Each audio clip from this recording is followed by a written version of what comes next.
seen CNF and DNF conversions, and then started using them for verifying whether a proposition is satisfiable or valid. If the proposition is in CNF, then you can easily find out whether it is valid or not. If it is in DNF, you can similarly find out whether it is satisfiable or not. Then to verify whether a DNF is valid or a CNF is satisfiable, we suggested that we convert it to the other form by using distribution, but that is costly. So, we tried to see whether something can be done about that. It will take some time to do that, do something in that direction, but there are some specific classes or subclasses of these problems which can be solved easily. So, note that this easily means here whether you can solve it in polynomial time or you cannot solve it in polynomial time. The general satisfiability problem as it is, we do not have any algorithm to solve it till now in polynomial time, but if you are told that it is satisfiable, you can verify that within some polynomial time or not.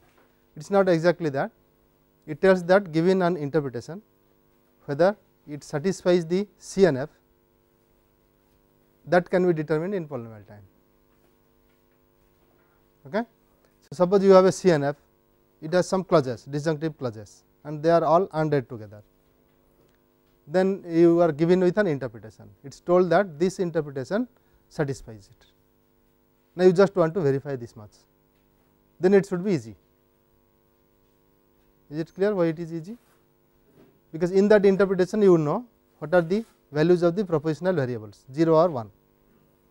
So, just look at any clause there, in that clause you just take 1 or zeros, all that you have to see is whether it is giving 1 to any of those clauses or not, then it is satisfiable, right. So, that should be quick. Is it clear? So, it is just something like constructing one row of a truth table, fine. You have a propositional formula or proposition, you are given with one interpretation, then you are just constructing that row of the truth table. That should take only linear time, why polynomial. But the general problem of finding out for all interpretations or searching for an interpretation which will satisfy it looks to be exponential right now, because number of rows in the truth table will be exponential in the number of variables, right, though not exactly in the length of the proposition given or length of the CNF given, but they are related. So, it can be done that way. So, what are the subclasses where this can be done efficiently, right. So, one subclass is suppose you have the satisfiability problem asked for one proposition which is in CNF, and in the CNF there is only one clause, one literal in every clause, right. So, basically it is a conjunctive clause. Is it clear? It is a CNF where each disjunctive clause contains only one literal, right, one occurrence of a literal even. The literal can be different in each clause, right. For example, let us give one. So, it looks like P1, this itself is a disjunctive clause, there is only one literal in a clause. Similarly, there is another clause which can be say not P1 or even not P2, let us say.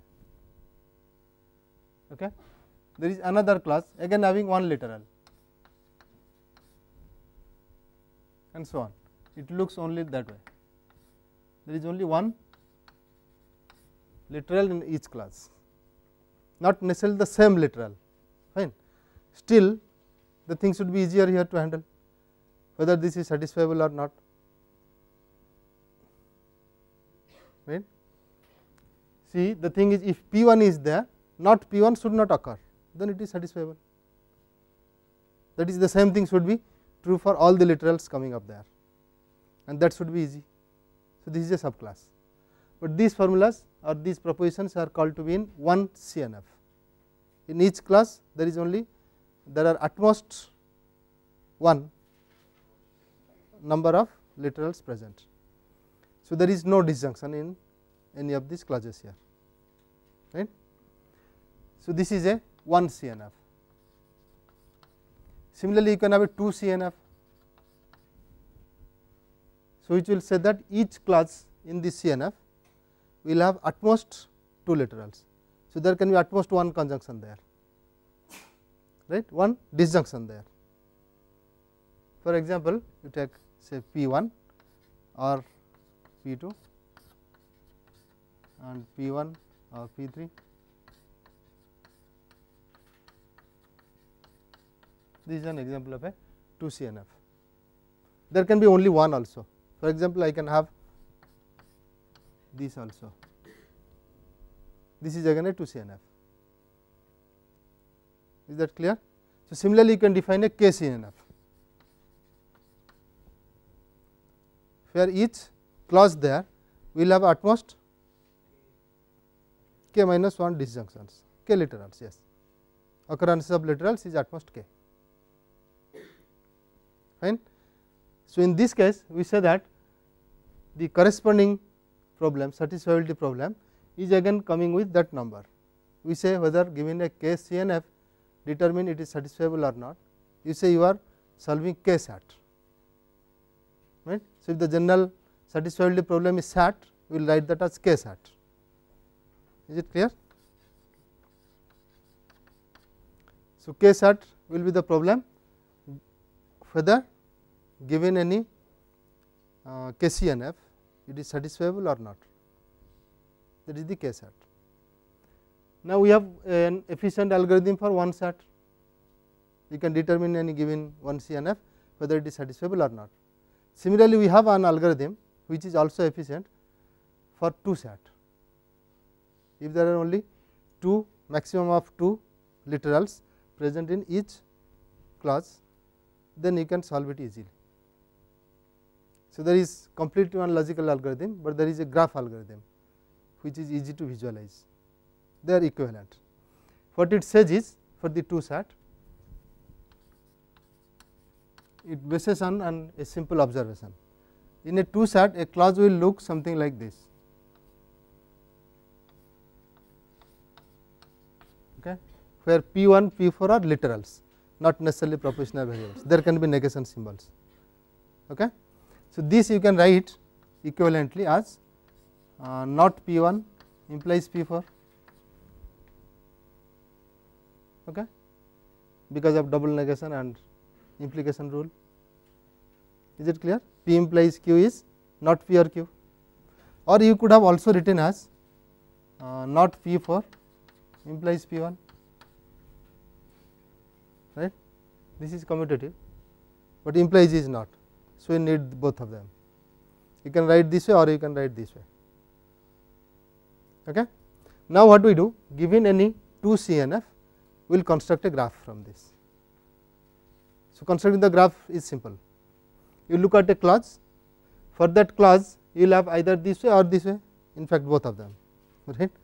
So, for the clause P1 or P4, now what you do, take a node which is P1, let us label it as P1, take a node which is labeled as P4, take similarly 2 other nodes which are labeled as not P1 and not P4. Okay. So, once P1 or P4 is there, you have not P1 implies P4. So, from not P1 to P4 have one directed edge that represents your implies. Fine. Similarly, not P4 implies P1, you have another directed edge. Okay. So, what you do, what the procedure is asking you to do, given a 2 CNF, first find out what are the literals coming there or what are the propositional variables. Say propositional variables are P1 to Pm, then you introduce 2m number of nodes, their labels will be P1 to Pm, another set of those other m will be labeled as not P1, not P2 up to not Pm. Fine. Then if P1 or P4 is a clause, then have these 2 edges in that graph. Now, construct the graph. So, once the graph construction is over, this one will be unsatisfiable if and only if there is one path from some literal p to its negation, and automatically there will be another from not of p to p also. So, you have to go for a cycle, right, p to not p to p again. So, in this graph what we see is, suppose you get a cycle from some p to p itself, but coming via not p, right, then the original 2CNF is unsatisfiable, and conversely this can be proved. So, it is just a graph search problem for the cycles, but coming to 3-SAT there is problem. Till now we have not discovered any algorithm which will solve a 3-SAT instance in polynomial time, in arbitrary 3-SAT instance, right. The reason is, if you do that, then SAT itself will be solved. You can solve 3-SAT in polynomial time, then SAT can be solved in polynomial time. There is a reduction, right. So, you need not go for 4-SAT verifying. If you want to solve this problem, just concentrate on 3-SAT, that is what it says. This is surprising, because the subclass itself is as powerful as the whole class, that is what it is going to say us with respect to this searching for an efficient algorithm. So, what it says is 3-SAT, there is a reduction from SAT to 3-SAT, right. So, an algorithm for solving 3-SAT can be used to solve SAT itself, whether that is satisfiable or not, only for the satisfiability determination we are concerned with that only. Then need not be equivalent. Suppose I have this P or Q or R or S, again I look at a class. Can I write this class, or corresponding to this class can I have another 3CNF, let us say, where I can show that this is satisfiable if and only if the target 3CNF is also satisfiable. This is what I want, not exactly equivalence, right, only satisfiability is to be preserved, that is our aim now. So, what I do, say I take P or Q or another, say Z1, this I construct, I just OR it. Next I write and R or S or not Z1. Suppose I introduce this way. Okay. Now, question is, suppose I write as C and write this as C prime. Can we show that C is satisfiable if and only if C prime is satisfiable?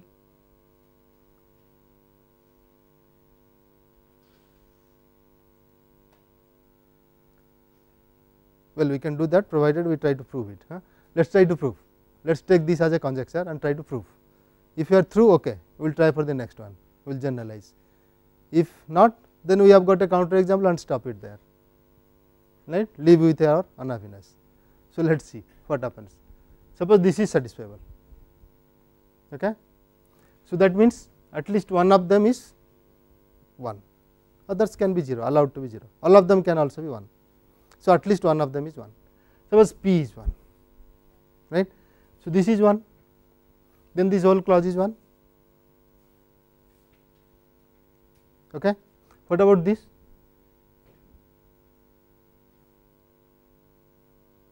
If it is 1, I am through, right. So, suppose it is 0, when can it be 0? When R is 0, when S is 0, when not Z1 is 0, but not Z1 I have freedom, it has not been fixed by my interpretation, it is a new propositional variable.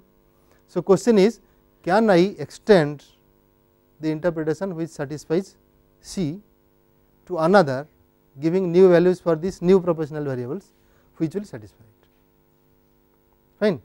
That we can do here. I can take not Z1 to be 1 by taking Z1 as 0. If I take Z1 0, it is still 1 and this also becomes 1. So, it is possible. Satisfiable for certain values, for certain interpretation of P, Q, R, S, And so, such that for the same interpretation of PQRS, the initial proposition is also satisfiable. See, there is some gap there. I want to prove C is satisfiable if and only if C prime is satisfiable. So, suppose I try the first one, if C is satisfiable, then C prime is satisfiable. For that itself, what I start with a model of C, right. Now, what I do, I want to find one model of C prime. It may not have any connection with that model in the abstract case, right. But usually what should I do? I should try to see whether I can modify the given model to make a model for this, right. In fact, the theorem does not ask you, or the result does not ask you to take that model and then find a model for this, no, but that is a hint for us for the proof, fine, any model can do for this. Now, what I do, our procedure told us that I can start with that model itself and assign Z1 in such a way along with that. So, it is an extension of that model, so that it will be a model for C prime, that is all. Is it clear? Obviously, use the model that you used for the previous one, right? Right. They are using the satisfiability condition of the previous one and then saying this has to be satisfied Right. if that follows. Yeah, so that is one part. See, we have to prove both the things. If C is satisfiable, then C prime is satisfiable. That is our first. Second thing, if C prime is satisfiable, then C is satisfiable.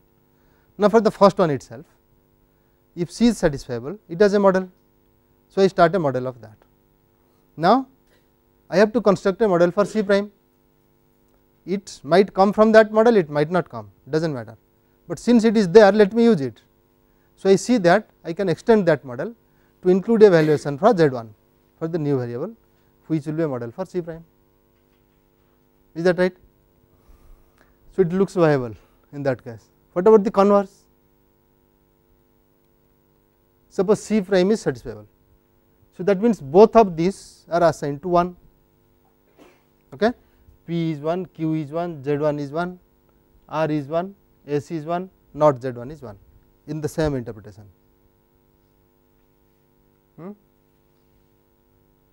Yes?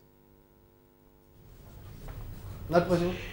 But when you take a model of this, it says this clause is evaluated to 1, this clause is evaluated to 1. It does not mean all the variables are to be assigned to 1 here.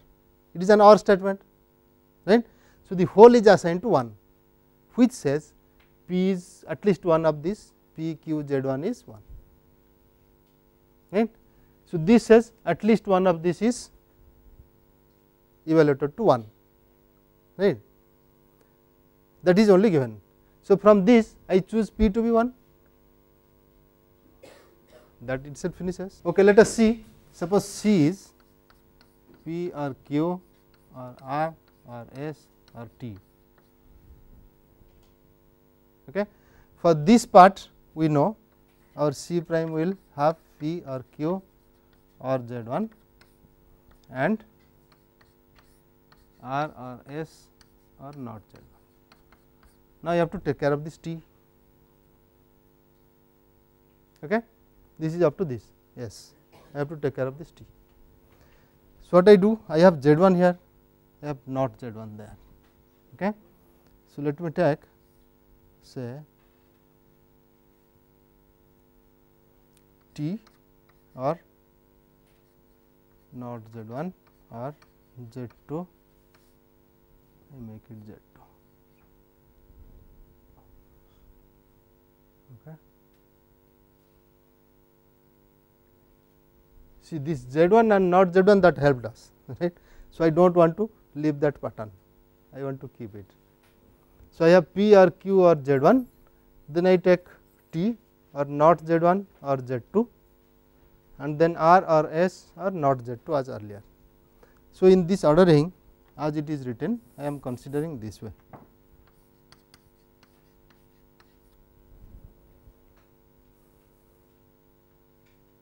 Fine. So, first part let us see only, second part should be through, it should be quick, right. So, first part, if this is satisfiable, there is a model for this, how to construct this, how to give values to Z1, Z2 and so on, it is an extension. So, if P is 1, I keep it as it is, Z1 I have freedom to choose later, right, and I come to this. If T is 1, similarly I have freedom to choose Z1 Z2 later. If T is 0, then I have to choose one of these. Okay. So, I become greedy, I take Z1 to be 0 here, right, because it is not required, P is enough to satisfy it. So, then let me take Z1 0. Then what happens here? Not Z1 becomes 1 automatically, our construction will go like that, right. So, automatically this one will become 1, but Z1 is 0 and Z1 does not occur here. So, out of R or S they can be false, we are considering the worst way when it can be breaking down. So, if R or S is 0, I have still freedom to choose not Z2. So, not Z2 I choose to be 1, so Z2 is 0 here, that is satisfiable. Is it okay? So, this can be done, it looks. So, how does it look in general? Suppose my C is equal to, let us take that first case, P or Q or, so I say P1, P2 or P3 or P4. In that case, I write C prime equal to P1 or P2 or Z1, and we wrote or Z1 or not Z1 or Z1. Okay. So, next we take P3 or P4 or not Z1. Okay. Now, suppose C equal to P1 or P2 or Pm, where m is greater than or equal to 5. Fine. Then only that inside pattern is coming, otherwise for 4 case it is quick. Then we write C prime equal to P1 or P2 or Z1, and let us say go next P3 or not Z1 or Z2. Okay. It continues, the same pattern continues till somewhere. After that we will come last to Pm minus 1 or Pm or Z m minus 2. Looking at this is the last term, right. So, if this is my m minus 1, this should be 2 less, m minus 3, then it should be 3. Okay. M minus 3, not of that, yes. And what will be here before it? Look at the case 5, yeah, Pm minus 2 or not of Z before it m minus 4 or Z m minus 3. That is our proposed construction. Okay. Now, we should be able to prove that C is satisfiable if and only if C prime is satisfiable. So, let us try. So, we have this, C is satisfiable if and only if C prime is.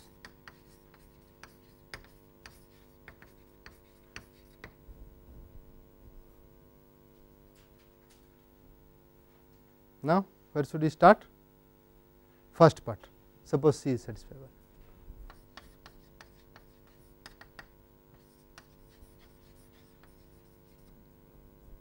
Suppose I is a model of C. So, that means I is giving some values to P1, P2, Pm, right, some values. So, that the whole thing is evaluated as 1. So, that means at least one of P1 to Pm is 1, that much we know, others we do not know. Okay.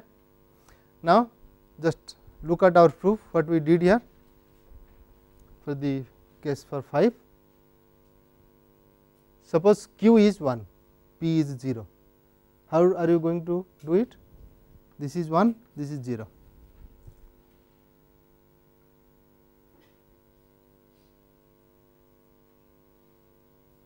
Okay, p is 1, that is the first case we had taken, remember, p is 1. So, this one we do not have to worry at all. Now, what about this? So, we choose this to be 0, so that not z1 can become 1, forgetting about t values, right. So, in case of p to be 1, we have chosen z1 to be 0. Okay. Next, this becomes 1. Now, z2 can be chosen to be 0, so that the other one becomes 1, right. So, z2 also we have chosen as 0. Okay. That itself does. We do not have to worry about what the other things are given, q, r, t, s, we do not have to worry. Looking at p alone, suppose p is 0, say q is 1. Now, how are we going? So, we start from q itself, forget p, we do not have to worry. Q is 1. So, since this is 1, well, I take this to be 0 associated with it, whatever that variable is. Same thing does, same thing holds. Suppose instead of q is 1, I have t is 1, q is 0. Now, I have to satisfy this first.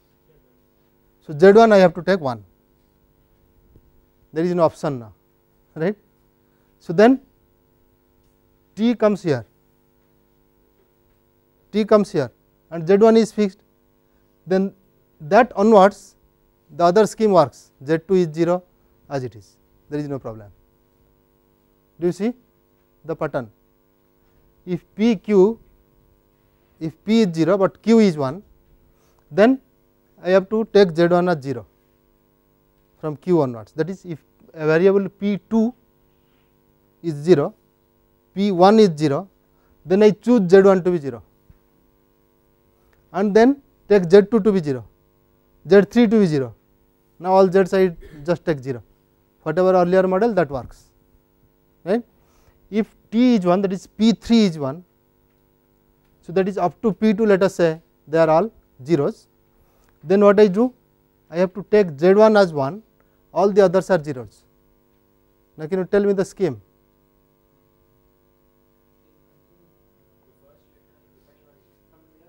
Literal is true, that many minus 2 number of ones and then remaining zeros. Yeah, suppose I call this as k, right. Before that all of them are zeros, but pk is 1, right. Then what I do? I take zk minus 2 as 1, okay, till that. So, before that say z1, z2 up to zk minus 2, that I take as 1, all the others are zeros, that should work, right. So, let us see how to write it. Suppose I is a model of C. In this model, let k be the least index such that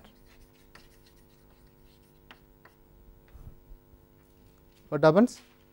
Pk is 1, all others before it are 0, okay, such that Pk of I is 1.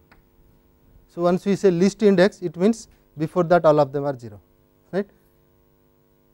Is the least index such that I assigns it to 1. So, that means I assigns all the variables before it to 0. Is that okay? If not clear, write it. Note I of p1,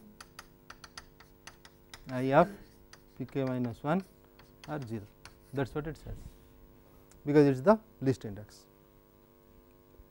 and all the others we are not bothered. Now, what we do? Extend I to or for z1 to m minus 3, m minus 1, okay. Up to m minus 1 we are involved, p m, then z m minus 3, z m minus 4. So, up to z m minus 3, z 1 to z m minus 3 by what to do?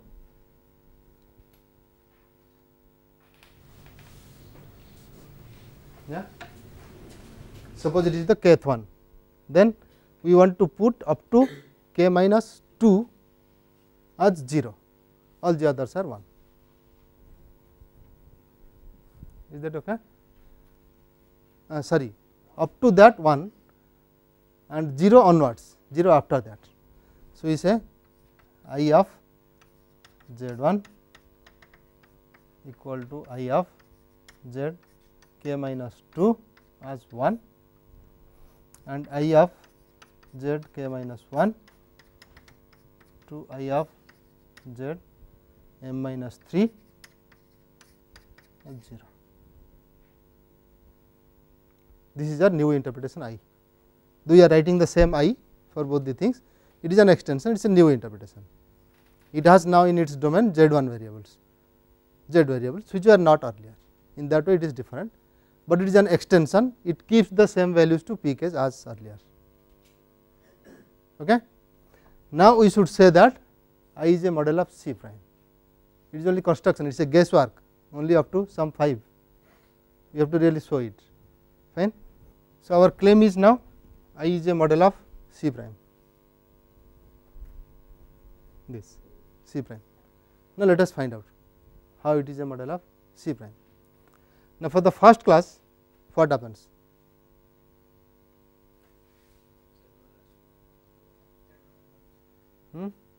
I of this up to z k minus 2 we k minus solve 2. one.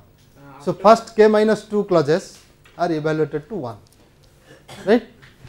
So, now I is a model of first k minus 1 clauses. So, when we wrote C prime that way, we are not going to rewrite it, we have to write it that way only. So, that first second they are meaningful. Okay. How many are there? You are giving 1 as k minus 2. So, you have to say k minus 2 clauses due to first condition. Let us say the first condition as 1, second condition as 2. So, due to 1. Next. So, you have to be concerned about k minus first class and onwards. So, k minus first class has what? P k. So, p k is assigned to 1. Now, due to 2 other clauses are assigned to 1 by I, right. Hence, I is a model of C prime.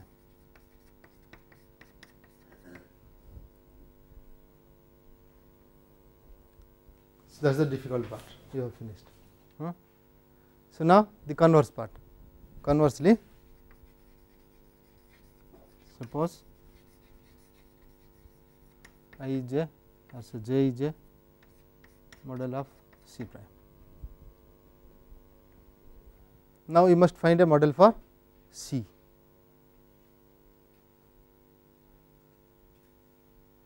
Okay. So, what to do here?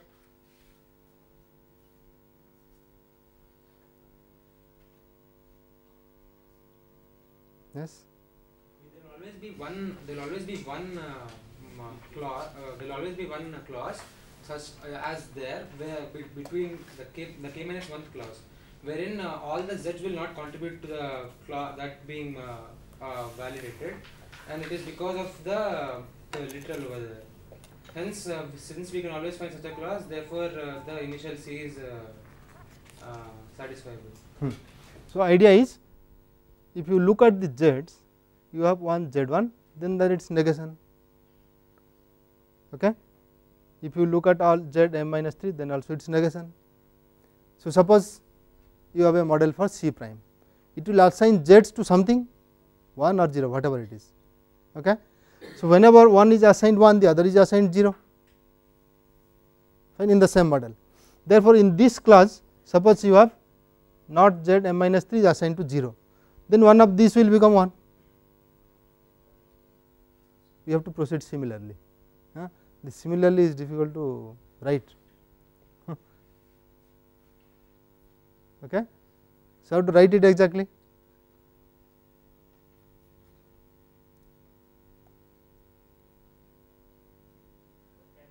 can show that Z1 and not Z1 or Z2 and all that dot dot dot is unsatisfiable.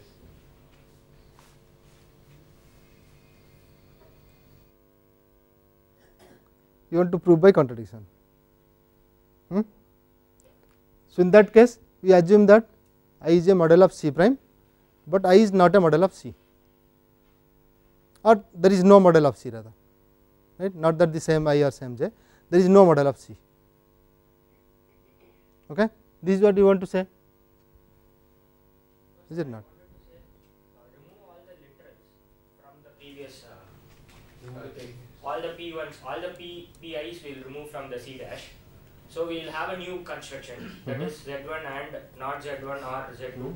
We can show that it is unsatisfiable. So, from that we can show that C dash will be satisfiable only if one of those other literals is 1, then C will be satisfiable. So, removing means assigning them to 0, is it not? That is what you are telling. So, better assign them to 0, that will be explicit. So, that is same thing as assuming C is unsatisfiable. Now, let us try that. Okay. So, suppose J is a model of C prime, but C is unsatisfiable.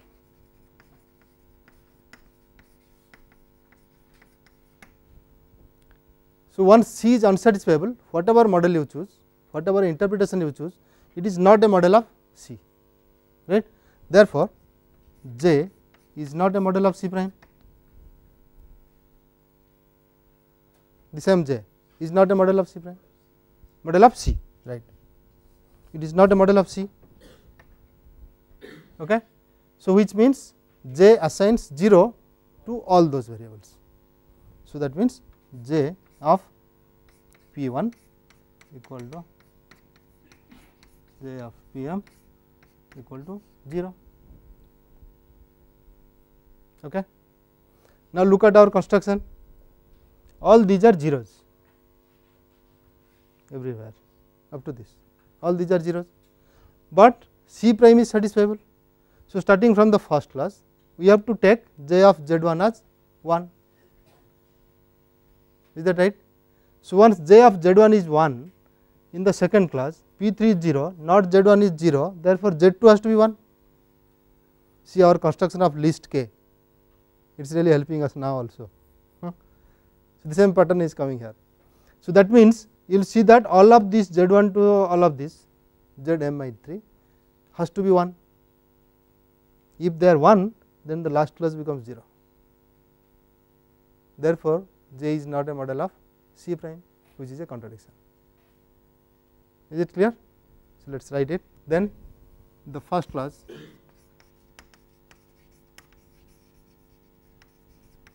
in C prime has P1, P2, Z1. It says J of Z1 is 1. Okay. Now, from the second class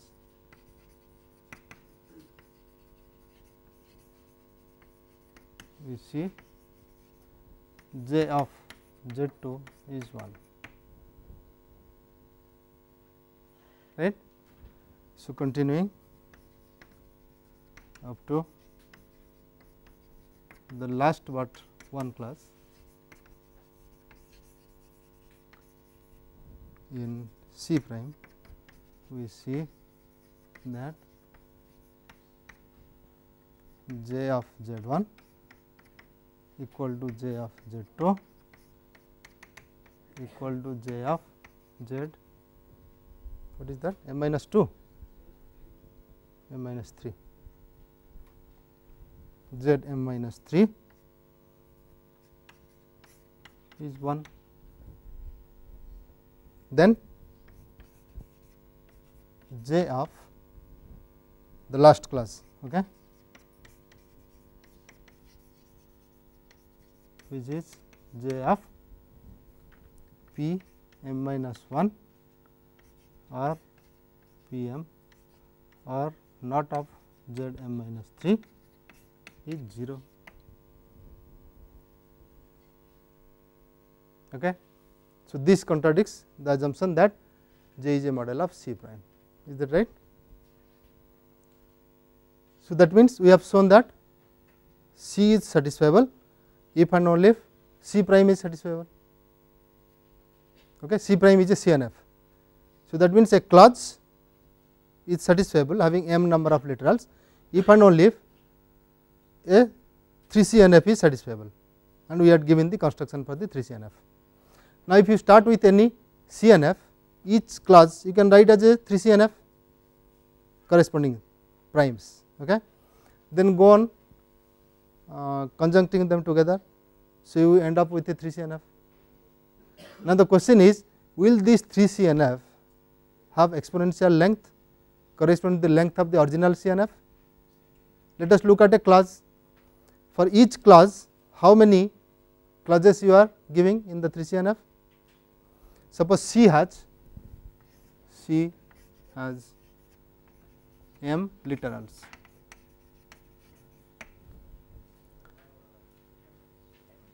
So, in C prime at most 3 m occurrences of literals, each one is 3.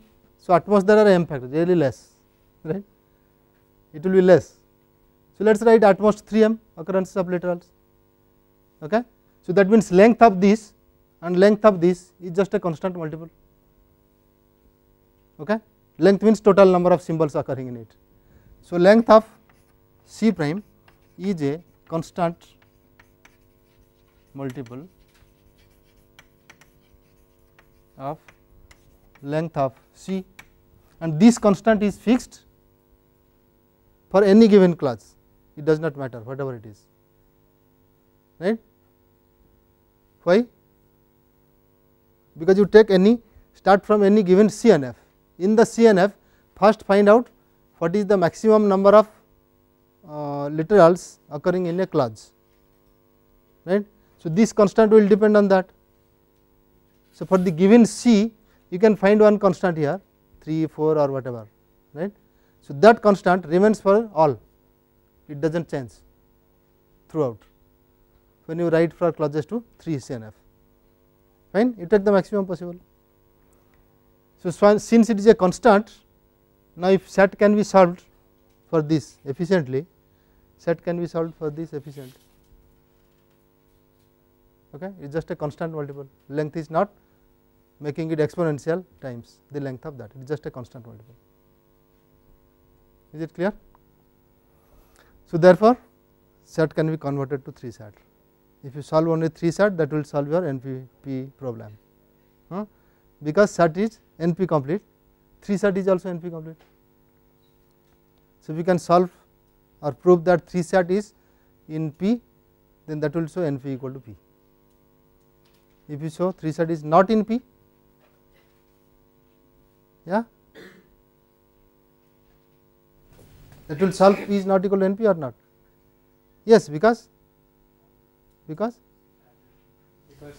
and completeness is required there, right. It is not only, it is completeness.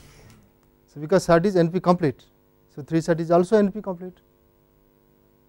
So, it belongs to P or not in P determines whether P is equal to NP or P is not equal to NP. Okay. Fine. So, let us stop here. Today only we have done this much, that set or 3 set, they are equivalent in this sense. Okay. 3 set, if it is proved to be in P or NP, that way P and NP their fate also will be decided.